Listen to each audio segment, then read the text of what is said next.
Welcome to the Story Selling Podcast, the show that explores the art and science of authentic marketing for purpose-led entrepreneurs. With me, your host and founder of the Story Selling Lab, Rob Drummond.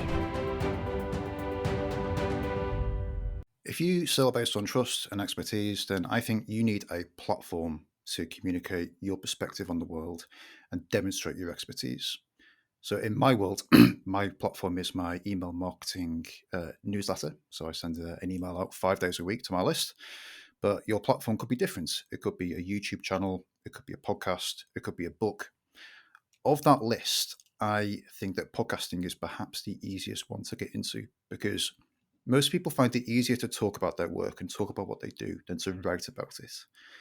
You know, to get going in podcasting, all you really need to do is invest a little bit of money in a mic, find a quiet corner in your home that doesn't have kids running about, and get going. So the first sort of 45 episodes of this podcast were basically just me in a quiet corner of my house, talking into a microphone, recording on Audacity, which is an open source audio recorder.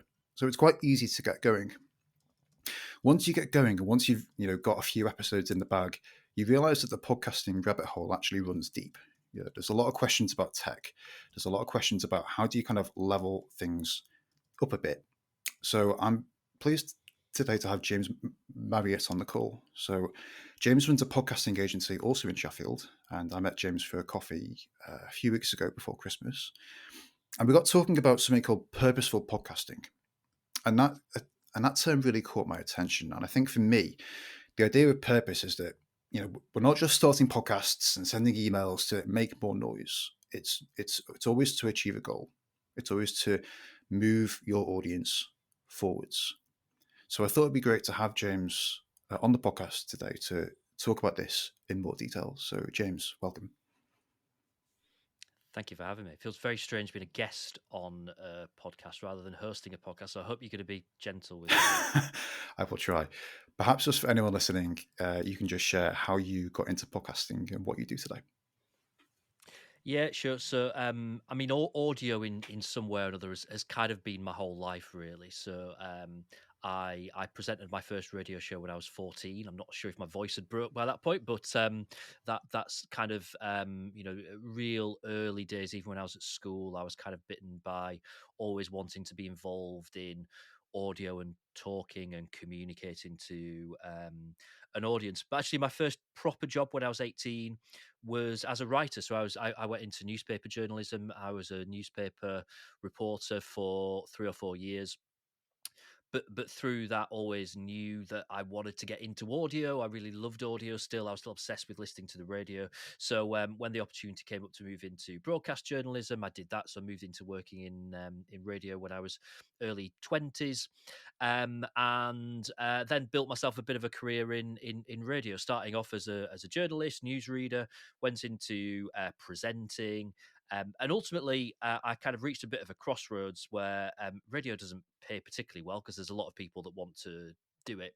And I realized that if I wanted to make any kind of decent living out of radio, I'd probably need to move into management. So the opportunity came up to make that move. So I did that, and I went into radio management, looking after a team of presenters and journalists. And that was fine. I enjoyed that for many years. But the kind of the side effect of that was that I was no longer on the radio, which is what I fell in love with the idea of being on the radio. And this is kind of what mid noughties, kind of towards the back end of the noughties, and around this time, fairly in the UK, fairly newfangled thing called podcasting was kind of taking off, and I got wind of it, and I was actually invited to be a panelist on someone else's podcast, on a football podcast about the football team that I support, and did that. And literally the first time that I was ever a guest on a podcast, I thought, There's something that's a little bit special about this. This is exciting, and I couldn't really figure out what that was at the time, but just remember kind of being grabbed by podcasting at a very early stage when it was just taking off. So I did that for a while, where I was a panelist on a podcast, and then launched my own podcast, and then launched another one, all the time while still kind of doing the day job in radio, and things built over a period of time. And I kind of reached the point where I realized I was actually more passionate about podcasting and enjoying what I was doing in the podcasting space more than I was enjoying radio. At the same time, could kind of see the way that the certainly the commercial radio world was starting to move. That it was getting a bit smaller, it was shrinking. I was seeing lots of colleagues who were very good colleagues who were losing jobs because there just wasn't enough within the radio space to be able to support people. So ultimately, I got the opportunity to go and work at a podcast company, and so big bold move, left radio to go and work full time in podcasting. And did that for a while, and actually it never quite felt right. Something was still not quite right with me, and I realized actually that I was sort of ready to do my own thing. I was ready to start my own thing. I had to be pushed. I was made redundant, but that was the thing that kind of everything sort of fell together. And this was late 2019, early 2020, when I thought, right, I'm going to do my own thing.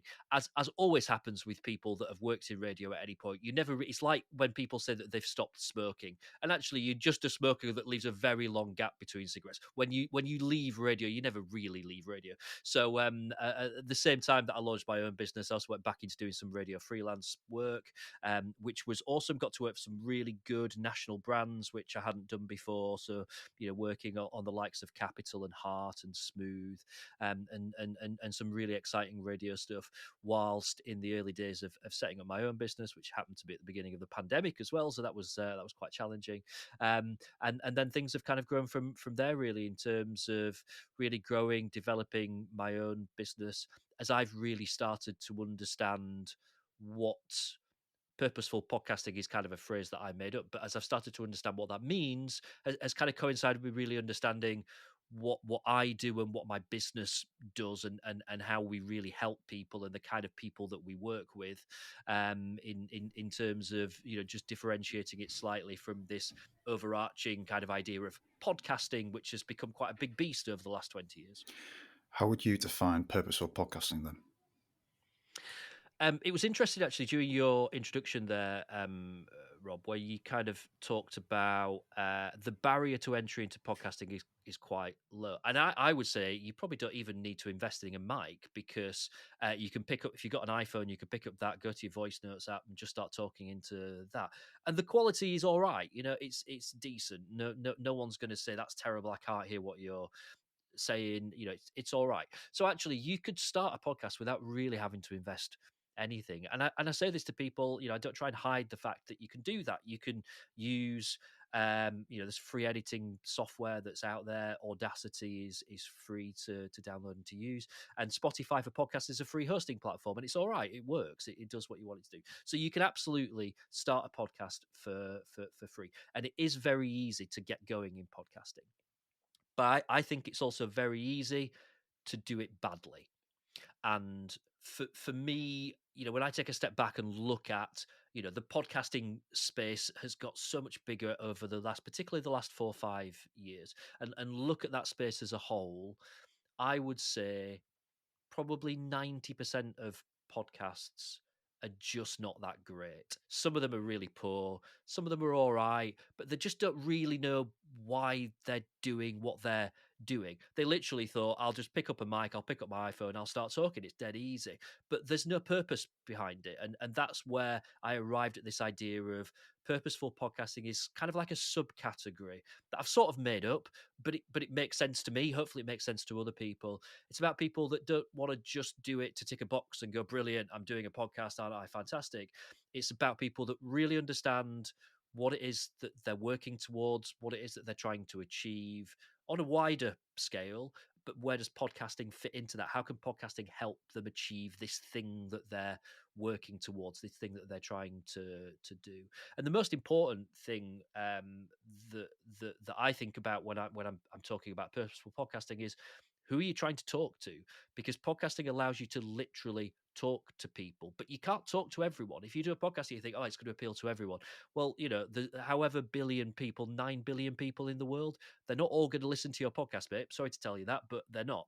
So you need to really understand which bit of that 9 million you want to try and engage with your content, and then talk to them. That's what podcasting allows you to do. It allows you just to talk to those people. But if you don't understand who they are, you can't engage them. You can't talk about the stuff that they really care about. So that's what, when I talk about purposeful podcasting, that's what it's about. It's about people that really understand what they're trying to achieve, and they really understand who they're trying to talk to. And naturally, that kind of means it's mostly businesses and brands, because they're already on that journey. They've already got an idea about what it is that they're working towards and what it is that they're trying to achieve. And that doesn't mean that people that want to start a podcast just about something that they're really passionate about can't also achieve that. But you've got to build a business plan around it as well. You've got to understand, not necessarily a business plan, but you've got to understand, well, why? Why are you doing it? And it's a bit more difficult in those situations. It makes a lot more sense with businesses, which is why my business ultimately has sort of morphed quite naturally into being about, I don't like saying corporate podcasting, because I just think it sounds a little bit rubbish, but purposeful podcasting, and that generally is businesses. I think as well, like if you start a podcast that nobody wants and you're just doing it as a marketing hack because somebody has told you that podcasting is the next big thing, so you should have a podcast, it's going to fizzle out. Like you're probably going to record about 10, maybe 15 episodes. The internet's going to yawn in your face. You're going to ask, well, oh, this isn't doing it's not the magic button that I was led to believe. And then it drops. So I think there has to be some fire under it. There has to be like a real reason why. Like for me, initially, it was because there was a bunch of stuff I was trying to get off my chest and sort of sort out in my own head, and it's kind of evolved from there. And I think that fire behind the podcast can sort of evolve as you go as well, because you're always changing as well. Yeah. But it's not just a hack. Yeah, and I think you're probably a really good case study in that sense. For me, the work that the factors that make or break whether a podcast does well are probably the stuff that happens before a microphone is ever picked up. So it's the strategy, it's that work to really figure out where you're going to fit into the market, who you're going to talk to, and if you don't do that, people tend to set off at 100 miles an hour and really enjoy it. Podcasting's fun; it is fun, but that does wear thin, and there will reach a point where you have a week where you think, oh, I've got to do the podcast this week. Oh, and this thought starts to creep into your mind where you think, why am I doing this? What's the point of this? This takes up quite a lot of my time. To do an hour long podcast is going to take, at very least, it's going to take an hour. Realistically, probably 3-4 times that in terms of planning it, getting a guest on board, editing it, doing all the other stuff that you need to do. So, it's going to take at least half a day, probably a bit more of your time. If you've got a team, you can get other people involved, great, but it's taking up their time. It will take up time. And there's a phrase for this, it's called pod fade. And it's people that set off, really kind of all guns blazing, thinking, I'm going to own podcasting, I'm going to smash it. And then 6 months down the line, think, well, I'm not smashing it. Why am I not smashing it? And normally, not every time, but I think in the majority of cases, you can trace it back to there was no logic before you set out. You just wanted to have a go at it and just do it. And there's this saying, isn't there, that done is better than perfect. And I think in a lot of areas that's true. I don't subscribe to that from a podcasting point of view because it's so easy. I talk a lot about this 90% of podcasting versus the 10%. It's so easy to end up in that 90% if you just think, oh, I'll just do it and I'll learn as I go and I'll adapt and I'll change and stuff. But if you start out without that real clear strategy about what you're trying to do, where you're trying to get to, you're going to struggle to get out of that 90%. Hmm. I feel like you're almost trying to feed people broccoli. It's like people want chocolate, people want sweets, people want fast results. You're here saying, no, no, no, it's not about the creative. It's not about, getting a better mic or whatever the sweet thing is that they think they're looking for. It's about the broccoli. It's about the understanding your audience, focusing down on the message, deciding what you're trying to communicate to them, deciding what the transformation is from the people listening to the show. It's like, well, that's quite a lot of work to do, but perhaps that's the message that people need to hear. It's it sprouts in June, doesn't it? It's like it's not what people want, and I get a bit frustrated sometimes because the podcasting's grown massively, and there are people that say, "Oh, do this 2 hour course, and you'll be ready to launch your podcast, or do this and do that, and you'll be ready." And people want that quick answer, and I mean, it kind of works in terms of the fact that you will be ready and you'll be able to launch a podcast, but you're going to be in the 90%. It does take time, and a lot of it is just talking. It's throwing ideas about. It's it's really trying to figure out who's the audience for it, because it's we call it podcasting because that's the name that was given to it in 2004, but it's having conversations. It's not having conversations wasn't invented in 2004. We've been doing this for a long time. Podcasting was just a new vehicle that allows us to capture those conversations and make them available on a wide scale. That's all it is. It's a vehicle. There's good conversations and there's bad conversations, but whether or not the people that you want to engage are going to be interested in those conversations, that's the only thing that you really need to worry about. Yeah, the term I've been thinking about recently is podcasts that matter. And a podcast matters because it changes the world in some way. And that could be in a small way for a very defined group of people. But those are the conversations that matter.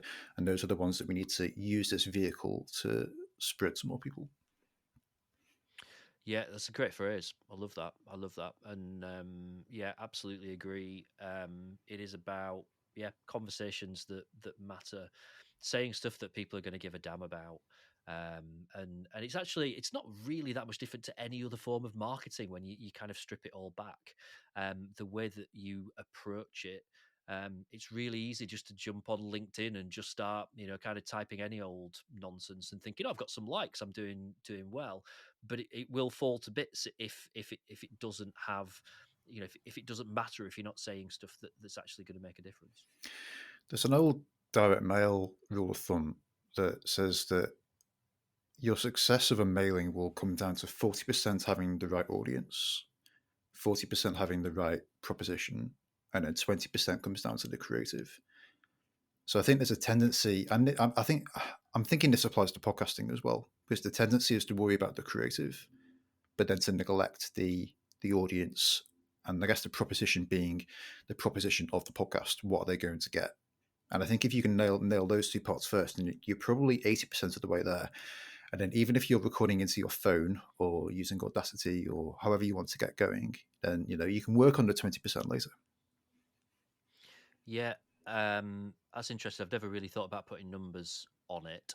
I think in podcasting, content is very much king, and I do think it's a slightly different proposition to things like emails, where you may do an email newsletter that starts off with item one being kind of content led, but then you've got kind of a bit of a sales message, and here's a new package that I've launched as the third item in it.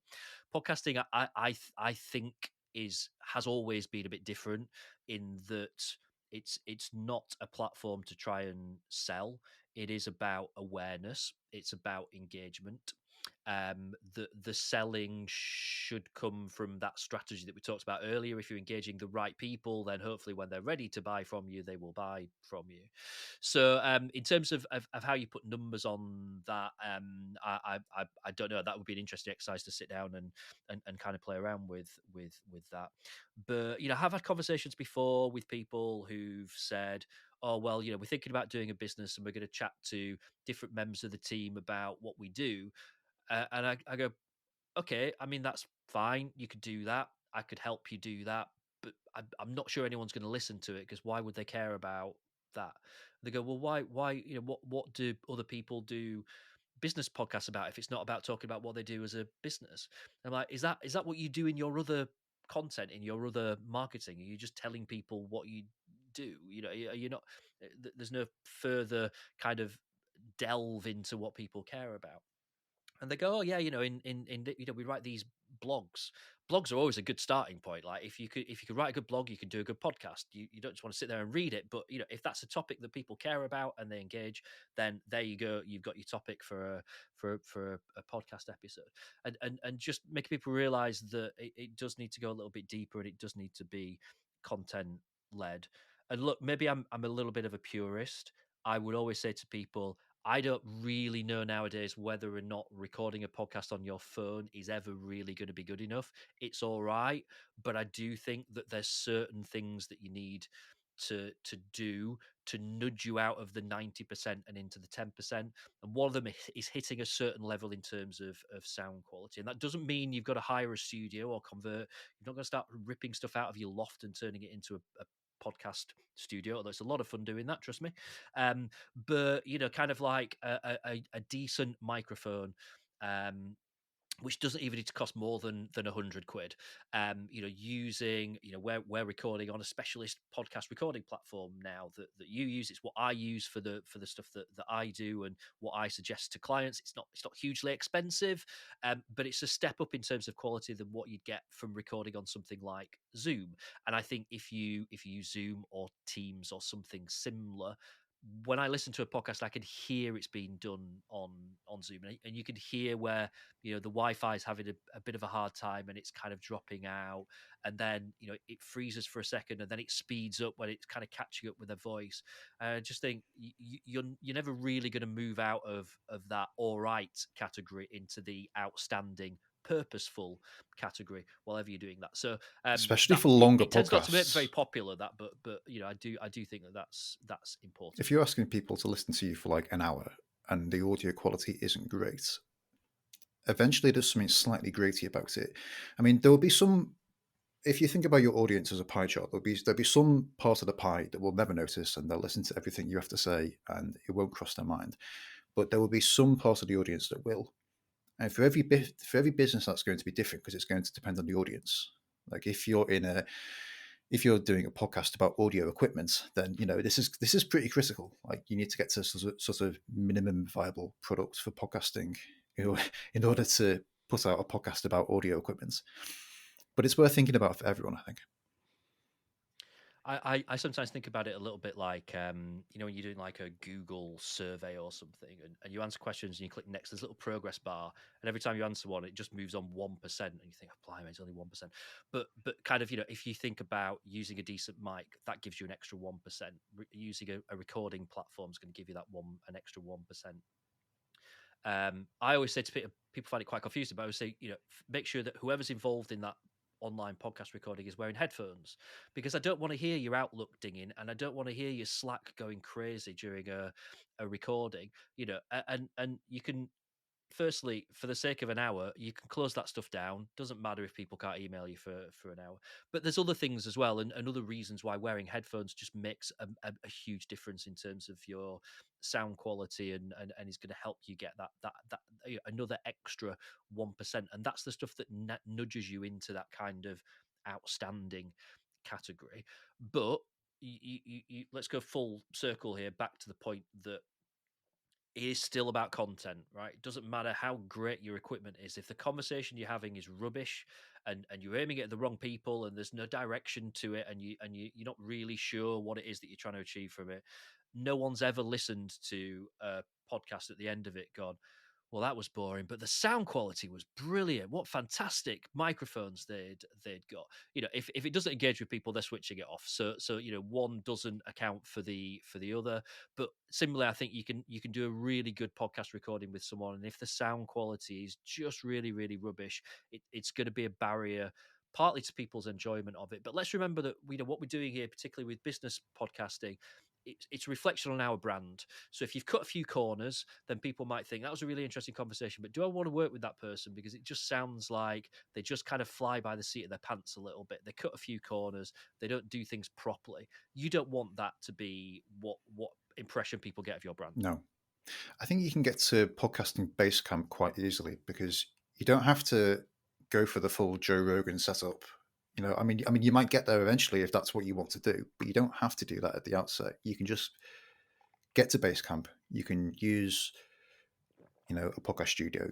You can, invest a little bit of money in a mic, and I just think it goes a long way. Yeah, absolutely do. And I said earlier, you don't need to book a podcast studio, but it's a great option because there's loads of them now. There's some really, really good ones where we are in Sheffield. There's a podcast studio in the centre of Sheffield. There's a really good podcast studio up in Wakefield that I use. There's a couple in Leeds. Wherever you are in the country, there's probably podcast studios that you can book, fairly cost effective, and that immediately means right. Well, that box is well and truly ticked. You don't need to worry about that. And what does that mean? It means you can just concentrate on what's coming out of your mouth, what you're going to talk about, what you're going to ask, what you're going to, if you've got a guest involved, maybe a couple of guests involved, where do you want the conversation to go? It immediately everything is just about content. So there's loads of options. I would say to people, contact someone like me. Have a chat with someone that kind of knows their stuff a little bit and can just help you answer a few of those early pointers and get you to a point where you're ready to go. At what point would it be worth someone considering going and hiring a studio, and what sort of investment roughly might that be? Because obviously there's a return on investment, so there needs to be the audience, there needs to be the outcome from it, I guess. Yeah. At what point is it worth someone investing in something like that? That's really a question for themselves in terms of, well, where do they want to be in that? Um, I talk about podcasting being this jar, and there's this 90%, and then there's the 10% at the top, and actually there's a 10% at the bottom, which are really bad podcasts. Where do you want to be within that? And also, I think, what else is there in your space? What are other people doing? There's not really any new ideas anymore in podcasting. If you come up with something, chances are someone else is probably doing it already.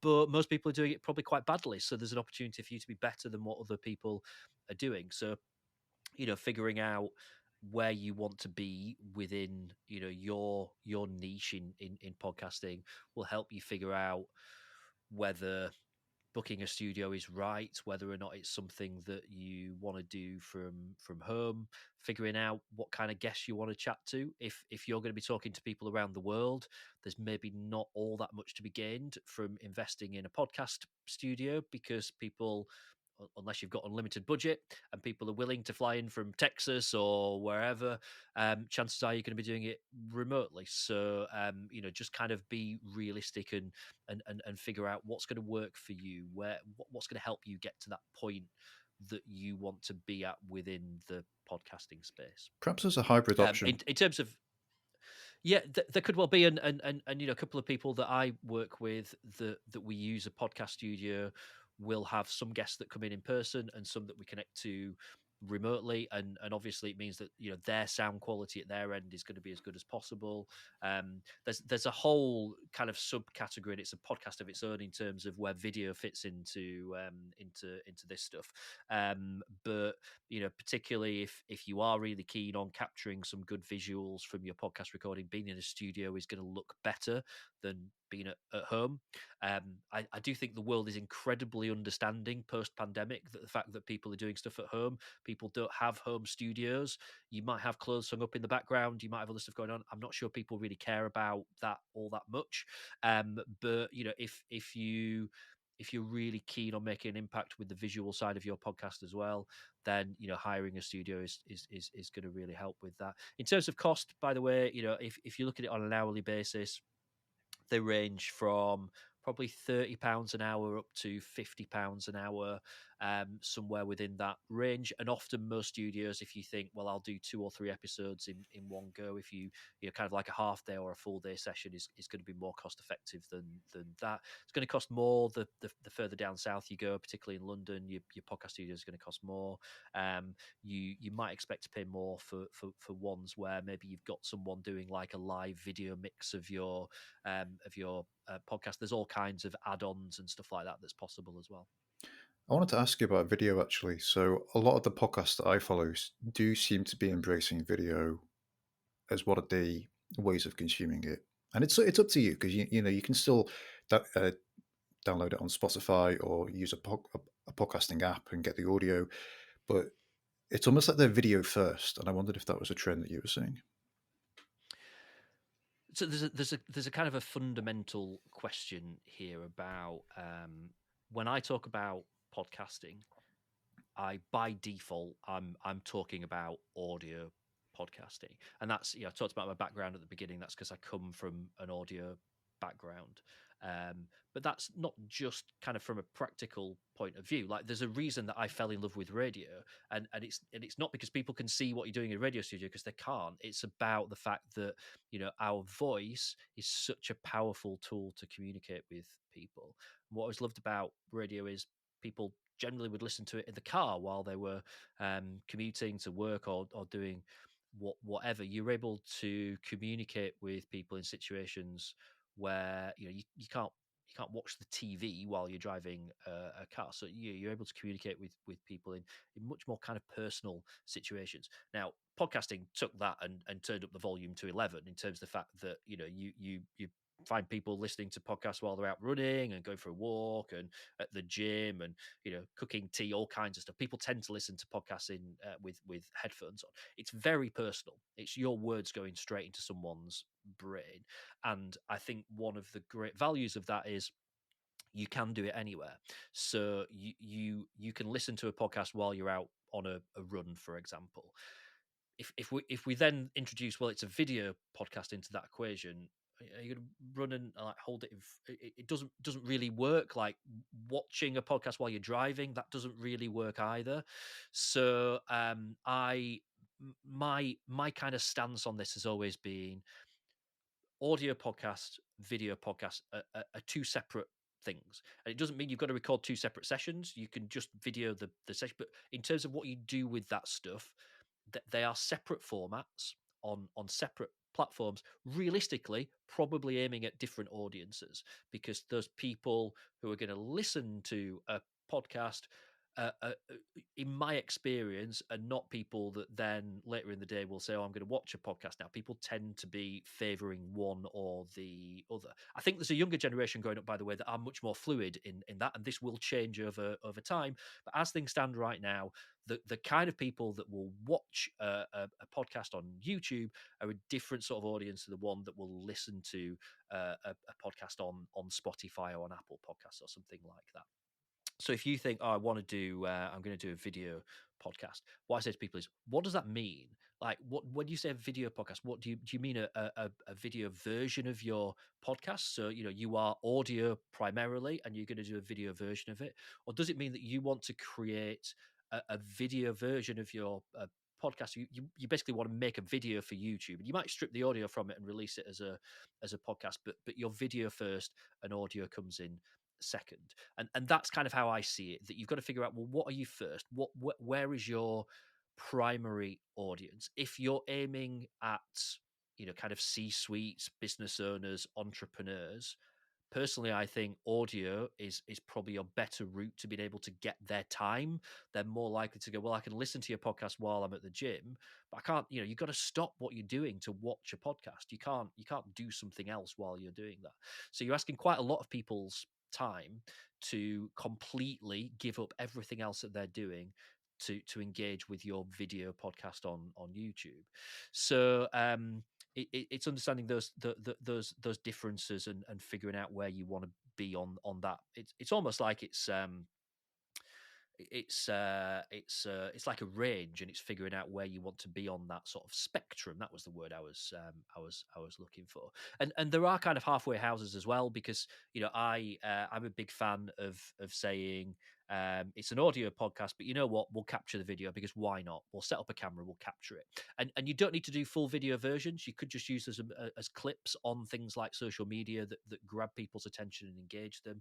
And it's all right to think, I'm gonna get the video from it, but I'm not going to do full video versions of your podcast. It's about understanding who's your primary audience, who you're trying to engage, where are you most likely to engage them, where are your efforts best spent.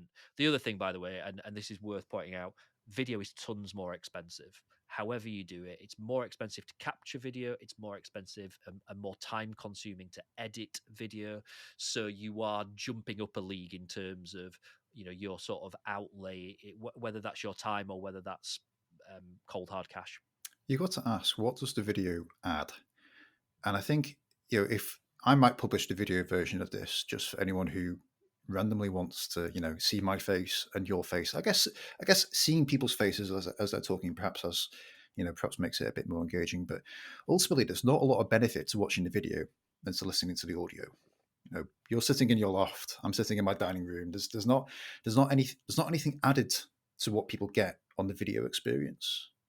So then you're looking at adding extra images, or you're looking at adding in extra elements to the video to add in some value to that, and that's going to take time and that's going to take skill. It is tricky, this, because I think particularly with remote podcasts, you're right. The room that I'm in, the room that you're in, is it that engaging from a video point of view? And if you kind of imagine 30-second clips on LinkedIn and Facebook, that's fine. But as kind of full video versions, Stephen Bartlett's probably the best and worst thing that's ever happened to podcasting, because that's the standard that people talk about. People come to me and go, I want to do a podcast, I want it to be a video version, and I'm waiting for them to say it, and they go, I want it to be a bit like Stephen Bartlett's podcast, because it's what everyone says now. That's become the gold standard. But then they'll go, I want to do it from home, and I'm like, well, you can't achieve that same sort. You're going to have to hire a studio. If you watch that, there are various different camera angles, so you're probably going to need at least 3 cameras, one on each person, one on a wider shot. If you've got more than one guest, you're going to need another camera on them. um you're probably going to need a little bit of b-roll, so that's going to need someone that can source that b-roll material. Or you're going to have to go to that, whoever the guest is, you're going to have to go to their workplace for half a day and capture some video of them doing what they do or something, if you really want to hit that standard. That's a huge amount of work. And most people, when you actually have that conversation, go, I might just do the audio, actually. Let's talk about that. I'm like, okay, that's cool. So yeah, I'm similar to you in that I think I'm still figuring this out. I'm not sure I've reached a real point where I go, this is how video podcasting can work, and I think it's different for everyone. If you've got the resources and you really believe that the audience that you're trying to engage are more likely to be hanging around on YouTube and engaging with stuff in YouTube, and you go into it with your eyes wide open in terms of the work and the commitment that's going to be involved, brilliant. It can work. It really, really can. For most people, realistically, I'm not sure that is where the magic is going to happen for them. I think it's audio. Yeah, I think I'm mostly just exporting sections to use on social, and it's 60-second clips, Yeah, stuff like that, as like a trailer. And you can export stuff like that from the platform that you're using. So we're on Riverside at the moment, and you can export sections, and you can tell it, do you want a square video for LinkedIn or a taller one for a story format? And it does quite a good job at that. And yeah, it means that you can start to build up more assets to promote individual episodes. But yeah, I agree. I think it's worth making it mostly about the audio, especially just for the mobility elements. Like, the reason that I got into podcasting as a consumer initially was I think someone referred me to a podcast once, and I started listening on walks. So I used to walk into the centre of Sheffield, and I'd work for a few hours, and on my walk down, that would be podcast time, and it'd take me about an hour. So I could listen to a couple of podcasts on like speed and a half or double speed, depending on the show. But again, it was being out and about. It was being out in nature and just listening to someone. And I just don't think you get that.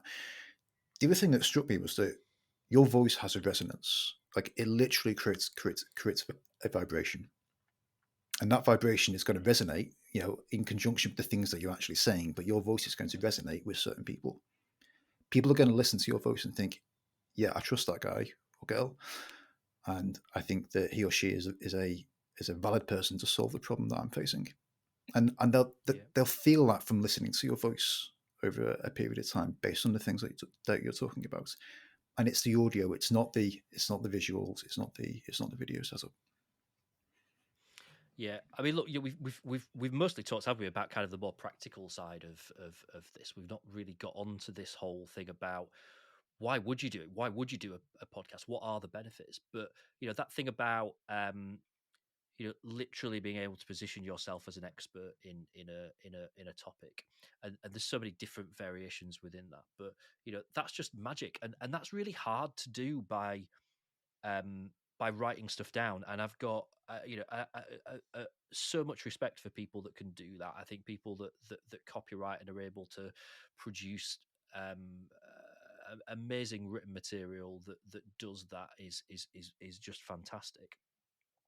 But I always use this thing, and I tend, when I'm doing presentations and doing talks at groups and stuff, I'll tend to start by saying, "Look, have you ever been halfway through an email to someone and you've thought, oh, balls to it, I'll just pick up the phone and ring them," because it's just easier to get things across with our voice, and the more complicated something is, the more, perhaps even the more controversial something is, the easier it is for us to be able to use our voice to get that idea across to someone. And that for me is just part of the magic of podcasting, is that you people can't misinterpret what you're saying in the way that they could do with a text. I've various times I've fallen out with people because they've sent me an email. I thought that's really rude, and then when I speak to them, I'm like, "Oh, you meant it like such as." Oh, so I totally misunderstood that. And that's why I say, huge amount of respect for people that can actually get things across properly in written material. Using your voice to do that sidesteps all those issues, and it just allows you to communicate directly, with someone, and that for me is magic. Just looping back to the why start a podcast idea, I think I think I think we take attention for granted. Like, we assume that when we put out an email or a blog post or a podcast episode, it's tempting to assume that people are just going to listen to it. Whereas actually you're competing for someone's attention, and your ideal clients can only pay attention to so many people, to so many things. So if you're asking them to listen to your podcast, that's potentially quite a lot of attention that you're asking for. That's quite a decent slice of their time. Like, if you think about me on my walks around Sheffield, I've only got space in my head for 3 podcasts at any time, potentially. And those kind of, rotate, and it depends which one is addressing a problem that I'm currently facing, or which one is something I'm currently thinking about, or which one is topical. So, that list kind of adjusts over time. But you're trying to get into that top 3, and there's competition. There's other things vying for their attention. So why are they going to listen to yours? Yeah, you've got to be good. This is the thing that we go back to in terms of just thinking, oh, I'll just have a go at it. That's not going to cut it. You are not going to get into people's top 3.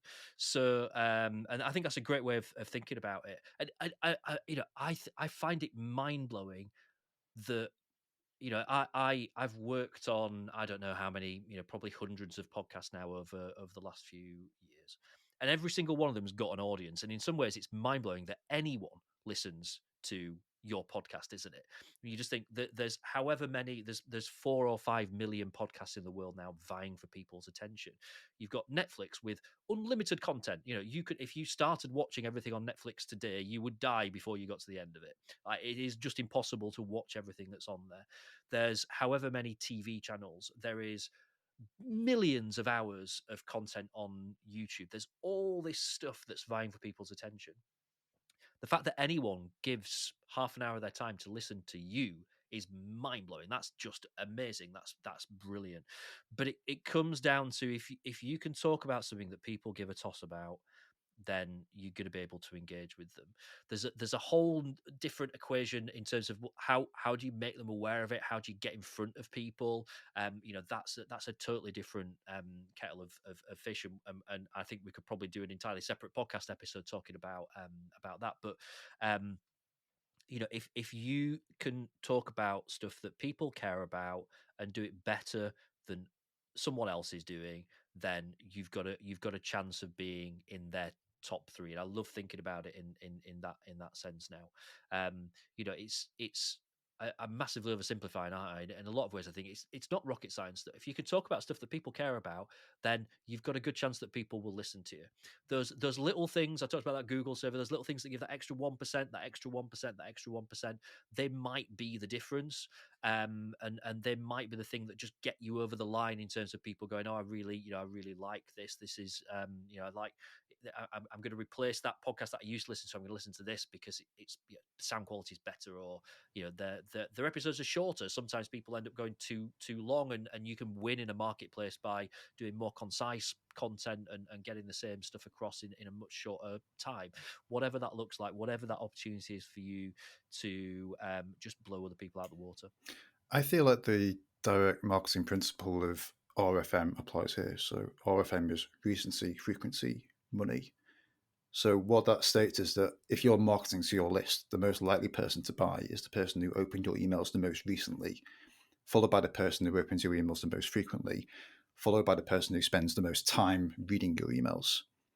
And I think we could apply this to podcasting. It's like in terms of the value that you're providing to your specific listener, and you've done the groundwork at the outset to identify who that listener specifically is, because it's not everyone. How recently have you provided value?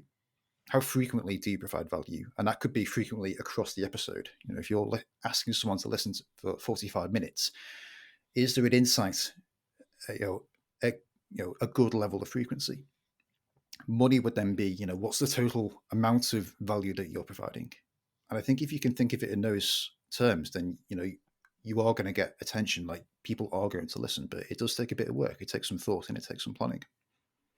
Yeah, I think honestly the most difficult thing is to get people to listen to one of your episodes. I think if you can engage people with one episode, then you've probably done the hard work. And it's fine if someone does listen to something that you've done and at the end of it goes, well, that was all right, but it's not for me. There's no point trying to con them into being a listener, because they're never going to become a customer. They're never going to engage with you on any kind of deeper level. Let them go. But if you can get it in front of the right people, if they can listen to one and think, I like this. I've learned something from this, and this is why I'm a big fan of saying you should ideally, most people should launch a podcast with probably 6 episodes on day one rather than just one episode. Because if someone listens to one and engages with it and goes, all right, I'll listen to this one as well. Someone listens to 6 of your episodes in half a day. That's it. You've got them. You can do whatever you want with them, right? You've got to get the messages right and your calls to action to lead them through to signing up for your email list, or to lead them through to engaging with you in social media. They might not be ready to spend any money for 6 months, 12 months, 18 months, whatever, but they trust you. At that point, they like you, they trust you. You've done the hard work. The magic's happened. That's the Netflix principle, isn't Um, it? If you watch the first 6 Absolutely. episodes of a series, then they know that you'll probably watch the next 30.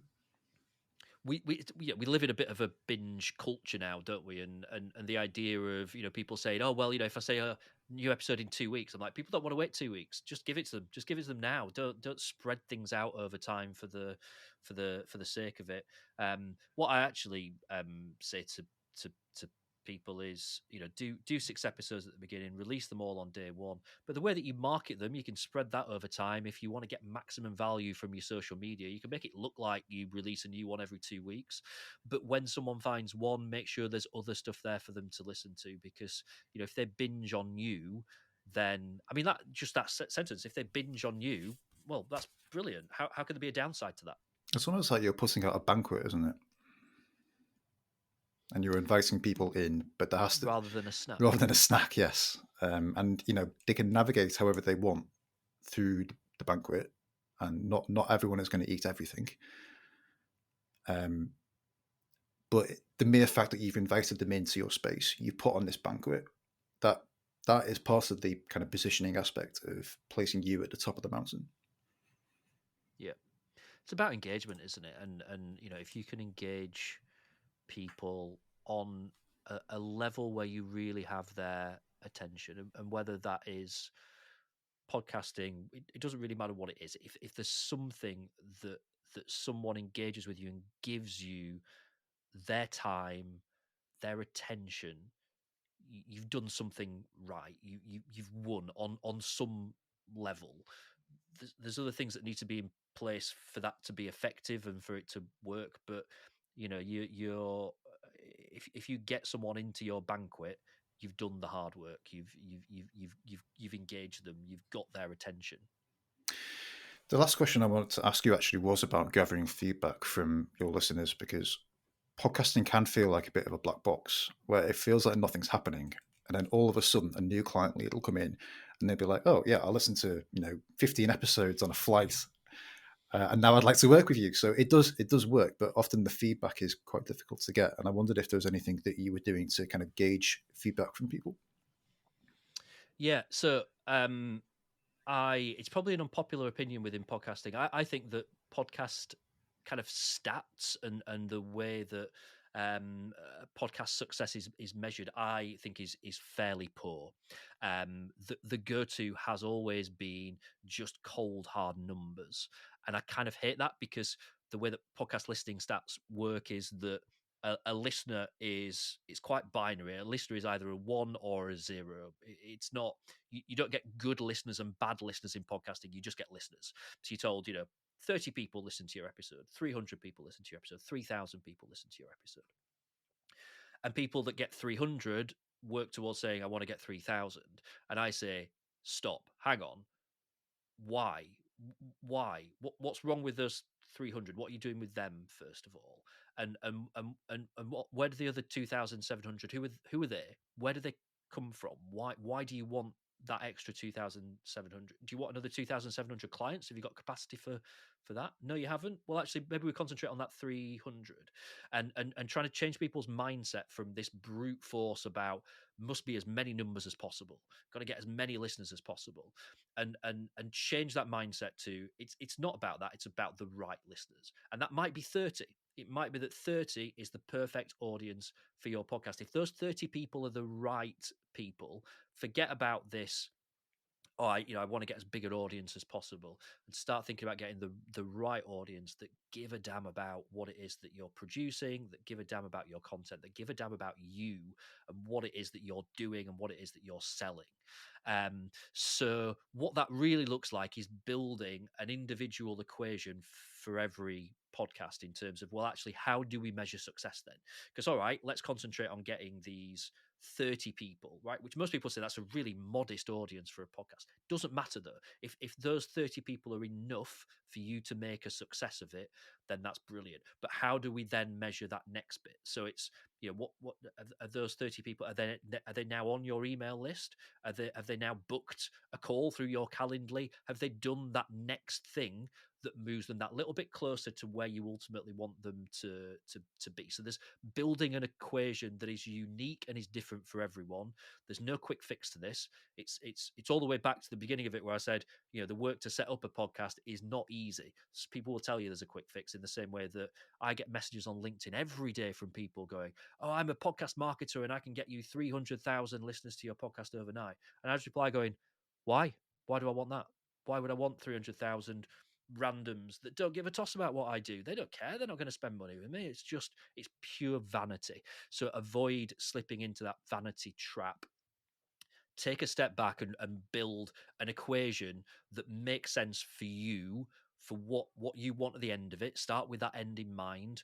And the end for most people is going to be more business, isn't it? Is going to be more clients, it's going to be more money coming into your bank account. Work backwards from there and figure out how do I make podcasting work for me, and what are the genuinely useful KPIs to monitor, because it won't just be pure numbers. I think we're back to feeding people broccoli again. So people are after huge listener stats. That's like the crack of marketing, isn't it? Whereas actually we're saying, no, you don't need that. What you need is a tribe, and your tribe might be 30 people, but your tribe are going to support you, support your work, start, your movements, or whatever change you're trying to enact for your clients. They will enable you to do that. And actually, what we're talking about in terms of the metrics, then it's more on the conversion side. It's more like, well, perhaps you have a unique next step that's placed within the podcast, so that you know that anyone who books that specific call has come from the podcast. So then you can start to gauge over time, and don't just give it a few weeks or a month or the first 6 episodes. You probably want to commit to it for a period of time. But after 6 months, say, you might want to look back and say, well, okay, how many people have filled in that, or have they just gone to my website and and done other things and then told you afterwards that they've listened to 15 episodes on a plane, because that also can be taken into account.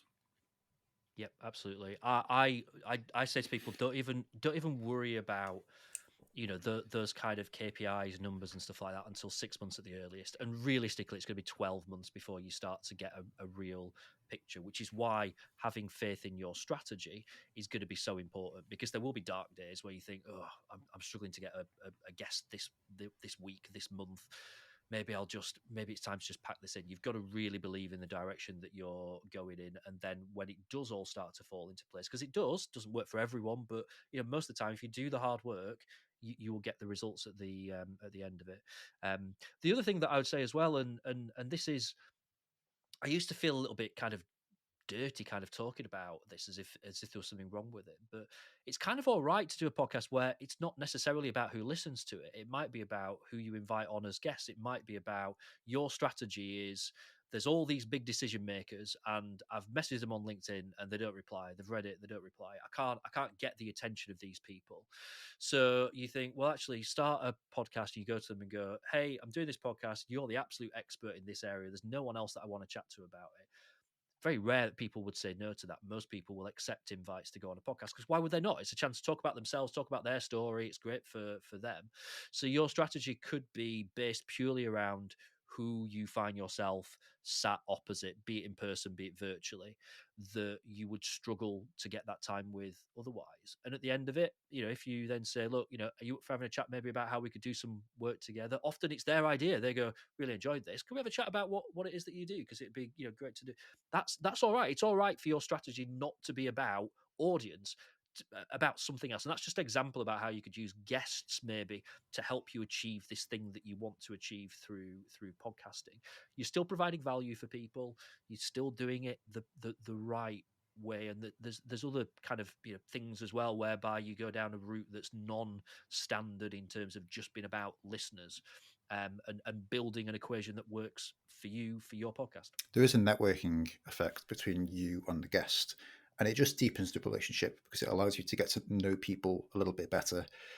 And it's almost like you wouldn't go into business with someone until you've had at least a few coffees with them, and it's one of those coffees basically.